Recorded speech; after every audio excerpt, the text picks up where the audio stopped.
Terkait dengan kenaikan gaji ASN atau PNS, fraksi P3 menanyakan keseriusan pemerintah terkait dengan kenaikan gaji ASN atau PNS.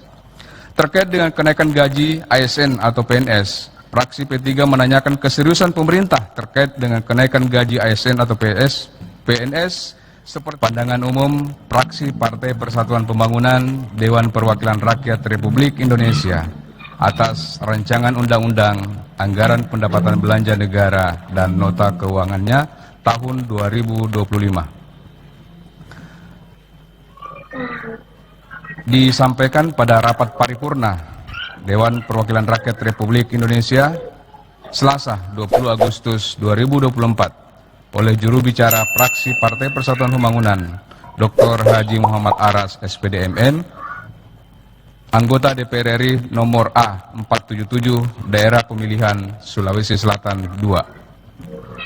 Assalamualaikum warahmatullahi wabarakatuh.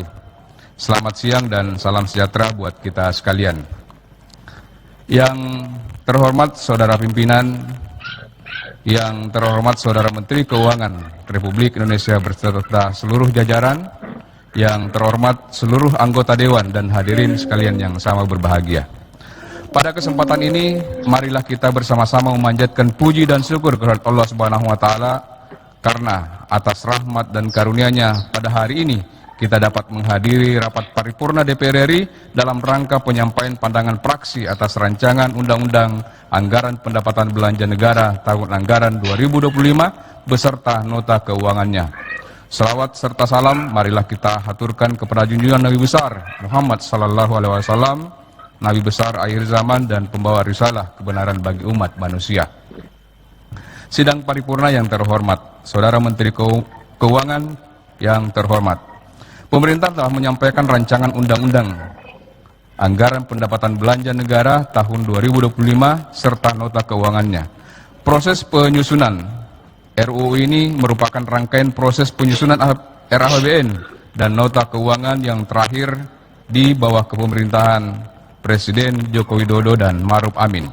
Selanjutnya, RAPBN tahun 2025 ini akan mengantarkan proses transisi kepemimpinan menuju pemerintahan baru.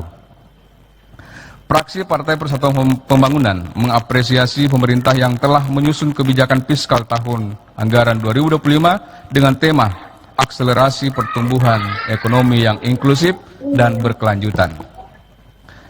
Di mana untuk mensukseskan kebijakan tersebut, pemerintah berencana menempuh dua strategi utama, yaitu strategi jangka pendek dan strategi jangka menengah panjang. Strategi jangka pendek akan difokuskan pada keberlanjutan dukungan terhadap pendidikan bermutu, kesehatan berkualitas, penurunan tingkat kemiskinan, dan peningkatan pemerataan kesejahteraan, serta pertumbuhan ekonomi yang tinggi. Strategi jangka menengah panjang akan diarahkan pada hilirisasi dan transformasi hijau, ekonomi kreatif dan kewirausahaan, penguatan kualitas SDM serta kesejahteraan yang berkeadilan. Pembangunan infrastruktur akan diarahkan untuk mendukung transformasi ekonomi, ketahanan pangan dan energi, serta memperluas akses pendidikan dan kesehatan, serta reformasi birokrasi politik dan hukum.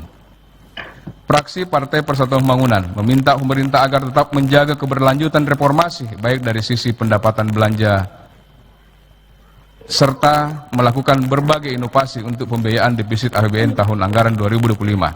Oleh sebab itu, konsolidasi dan reformasi fiskal harus terus dilakukan secara menyeluruh, bertahap, dan terukur. Dimulai dari penguatan sisi penerimaan negara, perbaikan sisi belanja, dan pengelolaan pembiayaan yang prudent dan hati-hati untuk mewujudkan pengelolaan fiskal yang lebih sehat, berdaya tahan, dan mampu menjaga stabilitas perekonomian ke depan. Reformasi fiskal di sisi penerimaan dijalankan melalui optimalisasi pendapatan yang ditempuh melalui penggalian potensi, perluasan basis perpajakan, peningkatan kepatuhan wajib pajak, dan optimalisasi pengelolaan aset serta inovasi layanan. Dengan demikian, rasio perpajakan dapat meningkat untuk penguatan ruang fiskal dengan tetap menjaga iklim investasi dan berkelanjutan dunia usaha serta melindungi daya beli masyarakat. Sidang paripurna yang terhormat, fraksi Partai Persatuan Pembangunan meminta agar pemerintah memastikan kebijakan-kebijakan yang bersumber dari APBN itu lebih berpihak pada kualitas daripada pertumbuhannya. Idealnya, pertumbuhan ekonomi harus mampu meningkatkan kesejahteraan masyarakat dari aspek tingkat kemiskinan dan tingkat pengangguran. Data BPS menunjukkan tingkat kemiskinan pada Maret 2024 masih tinggi, yaitu sebesar 9,03% atau 25,22 juta orang. Padahal target tingkat kemiskinan tahun 2024 ini adalah 7,5%. Selain itu, Badan Pusat Statistik juga melaporkan jumlah pengangguran di Indonesia per Februari 2024 masih mencapai 7,2 juta orang atau 4,82%. Bahkan menurut Dana Moneter Internasional, per April 2024 tingkat pengangguran di Indonesia masih mencapai 5,2%. Penurunan daya beli dan konsumsi akan turun seiring dengan rencana kenaikan PPN 12% di awal tahun 2025. Terkait dengan rencana PPN ini, fraksi P3 meminta pemerintah agar menundanya kembali. Memang betul bahwa tarif PPN di Indonesia masih di bawah rata-rata PPN dunia, termasuk OECD yang sebesar 15%. Namun perlu diingat bahwa penerapan tarif PPN di Indonesia saat ini masih menggunakan skema single tarif. Hal ini dianggap kurang adil karena tidak mempertimbangkan perbedaan daya beli masyarakat atau kebutuhan antara kelompok barang dan jasa yang berbeda. Selain itu, fraksi Partai Persatuan Pembangunan menghimbau agar pemerintah bisa menjaga daya beli masyarakat, utamanya sektor konsumsi domestik. Lebih lanjut, fraksi P3 meminta pemerintah, khususnya pemerintah baru, agar dapat melakukan terobosan yang signifikan untuk selain mampu mencapai pertumbuhan ekonomi pada kisaran 5,2% seperti yang dipatok RAPBN tahun 2025 ini, juga mampu meningkatkan kualitas pertumbuhannya guna pengentasan kemiskinan dan pengangguran di Indonesia.